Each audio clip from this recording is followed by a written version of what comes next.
मैं हूं नेहा श्रीवास्तव और आप देख रहे हैं सुबह सवेरे बुलेटिन की शुरुआत खबरों के साथ कर लेते हैं। बात भोपाल की कर लेते हैं, जहां भोपाल में परवलिया इलाके के तारा सेवनिया गांव में चल रहे अवैध बाल गृह की लड़कियों ने कई अहम खुलासे किए हैं। उन्होंने बताया है कि उन्हें ईसाई धर्म के मुताबिक प्रार्थना करने के लिए मजबूर किया जाता है, साथ ही आश्रम की साफ सफाई भी उनसे ही कराई जाती थी।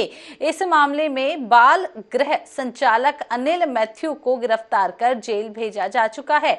आरोपी संचालक के खिलाफ दर्ज एफआईआर में धार्मिक स्वतंत्रता अधिनियम की धारा भी जोड़ दी गई है और पिछले दिनों बाल संरक्षण आयोग के अध्यक्ष प्रियंका कानूनगो ने अवैध बाल गृह संचालन का खुलासा किया था। निरीक्षण के दौरान कई लड़कियों के लापता होने की भी बात सामने आई थी, जिनके बाद पुलिस ने बरामद कर लिया है।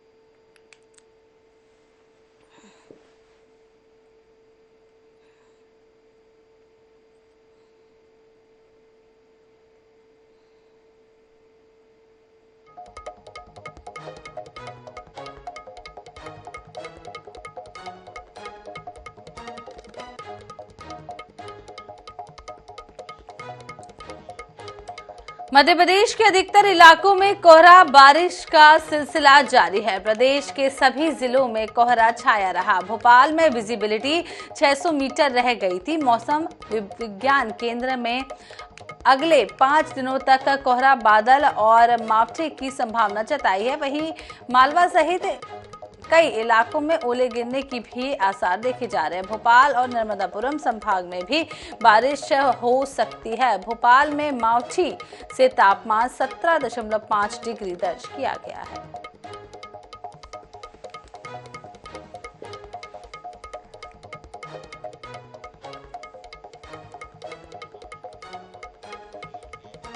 इधर महाकाल लोक में आने वाले भक्तों के लिए सरकार ने हाइजीन से भरी एक सौगात दी है। जी हां, सरकार ने भक्तों के लिए प्रसादम की शुरुआत की है। तो क्या है ये प्रसादम, चलिए आपको दिखाते हैं।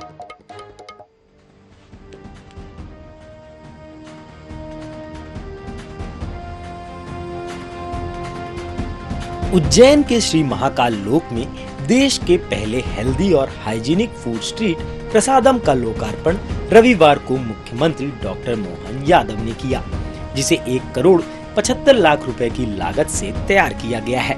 वहीं शुभारंभ के अवसर पर केंद्रीय स्वास्थ्य और परिवार कल्याण मंत्री डॉक्टर मनसुख मांडविया भी मौजूद रहे।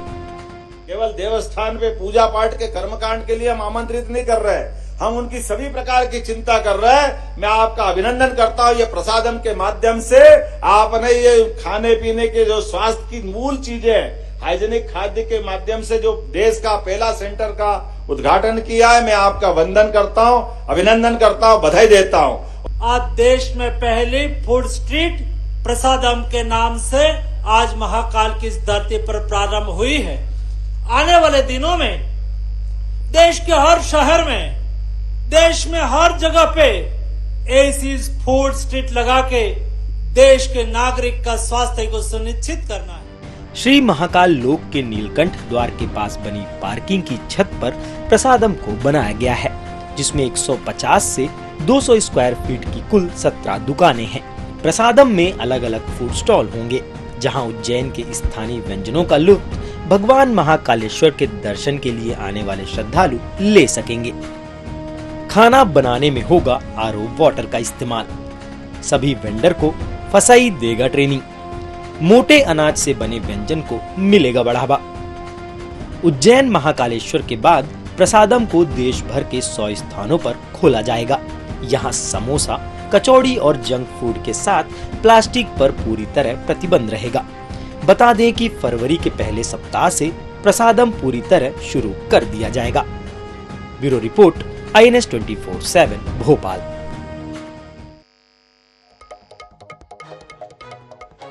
समिति से सवरेंगे दिन। जी हां, एमपी में विधानसभा चुनाव में अपनी करारी हार के बाद अब एक बार फिर से कांग्रेस सक्रिय नजर आ रही है। कांग्रेस अब लोकसभा चुनाव की तैयारियों में जुट गई है।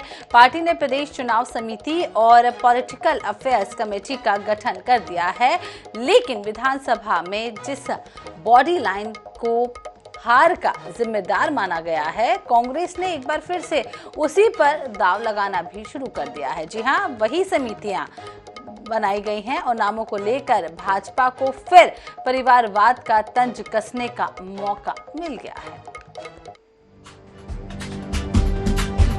कांग्रेस ने प्रदेश चुनाव समिति और पॉलिटिकल अफेयर्स कमेटी का गठन किया है। दोनों कमेटियों की बैठकें सोमवार को बुलाई गई हैं। प्रदेश चुनाव समिति में जीतू पटवारी को अध्यक्ष बनाया है, जिसमें 34 सदस्य शामिल हैं। वहीं पॉलिटिकल अफेयर्स कमेटी का अध्यक्ष प्रदेश प्रभारी जितेंद्र सिंह को बनाया गया है। लेकिन खास बात यह है कि पॉलिटिकल अफेयर्स कमेटी में पूर्व सीएम कमलनाथ, उनके बेटे नकुलनाथ, पूर्व सीएम दिग्विजय सिंह और उनके बेटे जयवर्धन सिंह शामिल किए गए हैं। कांग्रेस पार्टी पूरी ताकत से हमारे नए ऊर्जावान अध्यक्ष जीतू पटवारी जी के नेतृत्व में काम कर रही है। कमलनाथ जी, दिग्विजय सिंह जी और तमाम नेता जो हैं वो पूरी ताकत से कांग्रेस पार्टी के साथ खड़े हैं, युवा नेतृत्व को संभल दे रहे हैं। भारतीय जनता पार्टी अपने अंदर खाने देखे, कांग्रेस के बारे में कोई बात न करे, क्योंकि मुद्दों से भटकाने की राजनीति करने की आदत भारतीय जनता पार्टी की है। आगामी लोकसभा चुनाव के लिए कांग्रेस की इस बॉडी लाइन को बीजेपी आड़े हाथों ले रही है। पार्टी कांग्रेस पर परिवारवाद का आरोप लगा रही है। भाजपा का कहना है कि कांग्रेस की करारी हार के बाद भी मध्य प्रदेश में नाथ और सिंह परिवार की ही चलेगी। मध्य प्रदेश में दिग्विजय जी और कमलनाथ जी जो है अपने अपने पुत्र को स्थापित करते हैं, ये प्रतिलक्षित हो रहा है उसमें। लेकिन मुझे ऐसा लगता है कि कांग्रेस को, जो कांग्रेस के अंदर ही स्वयं ही कांग्रेसी कहते हैं, कल ही कहा है उन्होंने कि आस्तीन के सांप और खुले सांप घूम रहे हैं, तो मुझे लगता है उनको अपने वो ये सारे सांप जो हैं उनके यहाँ जो ऐसे लोग हैं, जो बेईमान लोग कौन हैं, तो उनको ऊपर कार्रवाई भी करनी चाहिए। मध्य प्रदेश कांग्रेस ने जैसे ही पॉलिटिकल अफेयर्स कमेटी में सदस्यों की घोषणा की, सियासी गलियारों में परिवारवाद का शोर सुनाई देने लगा। लेकिन पार्टी के हाई कमान का ये फैसला कितना कारगर साबित होगा, ये तो आगामी लोकसभा चुनाव के परिणाम तय करेंगे। Bureau report, INS 24/7 Bhopal. इधर वन एवं पर्यावरण मंत्री दिलीप अहिवार रविवार को छतरपुर दौरे पर रहे, जहां उन्होंने INS 24/7 से खास बातचीत की। वन मंत्री ने कहा है कि बुंदेलखंड के पिछड़े क्षेत्र के विकास के लिए बेहतर काम करूंगा। वहीं शहर में जाम की स्थिति को देखते हुए फ्लाईओवर के मुद्दे को लेकर भी अपनी बात रखी है। देश के वन एवं पर्यावरण मंत्री दिलीप अहिवार जी हमारे साथ मौजूद हैं। इनसे हम बात करेंगे, पूछेंगे और क्या कुछ ये क्षेत्र के लिए अपनी नई सोच रखे हुए हैं और मध्य प्रदेश के लिए। जी स्वागत है आपका। धन्यवाद। बुंदेलखंड देखा जाए तो वन संपदा और खनिज वाला क्षेत्र है। क्या लोगों को रोजगार के अवसर प्रदान कराएंगे, क्या है? देखिए, हमारे विभाग के माध्यम से जो कुछ अच्छा हो सकता है इस बुंदेलखंड के लिए हम पूरा प्रयास करेंगे। अधिकारियों के साथ बैठना होगा, बैठने के बाद आगे की रूपरेखा और रणनीति हम बनाएंगे। जैसे कि देखा जाए बक्सवाहा जो क्षेत्र है सबसे पिछड़ा हुआ इलाका क्षेत्र है, वहाँ पर पानी के कोई साधन नहीं है, वहाँ पर सड़कें नहीं हैं, तमाम प्रकार के रोजगार के साधन नहीं हैं, तो वहाँ पर जो अपने पिछड़े हुए क्षेत्र हैं उसके लिए तो आप कह ही नहीं सकते ना। हमारे मध्य प्रदेश के पूर्व मुख्यमंत्री माननीय शिवराज जी ने इतना विकास मध्य प्रदेश के अंदर किया है कि ये तो कहीं हो ही नहीं सकता कि विकास नहीं है, और वर्तमान मुख्यमंत्री भी कर रहे हैं। और जहाँ ऐसी जरूरत पड़ेगी कि कोई चीज़ नहीं है तो हम लोग बराबर करेंगे। जैसे कि आप छतरपुर में निवासरत हैं, छतरपुर में देखा जाए तो छतरपुर में जाम की स्थिति बहुत प्रभावित है। फ्लाईओवर का मुद्दा कई बार मुद्दा उठाया है, इसको लेकर किस तरह से छतरपुर के विकास के लिए जो अच्छा हो सकता है हम लोग प्रयास करेंगे, बिल्कुल पक्का करेंगे। इधर बैतूल में मिशनरी स्कूल में धर्मांतरण के आरोप को लेकर जमकर हंगामा हुआ है। दरअसल स्कूल में मसीही धर्म सभा का आयोजन किया जा रहा है, जिसमें आसपास के ग्रामीण क्षेत्रों के बड़ी संख्या में लोग जमा हुए थे। इस सभा के दौरान ही बजरंग दल और हिंदू समुदाय के लोग स्कूल में घुसे और आयोजकों के साथ जमकर बहस हुई है। हिंदू संगठनों ने आरोप लगाया है कि इस सभा के बहाने भोले भाले लोगों का धर्मांतरण किया जा रहा है या उन्हें धर्मांतरण के लिए प्रेरित किया जा रहा है। हंगामे के बीच सभा में पहुंचे लोगों को बाहर निकाला गया।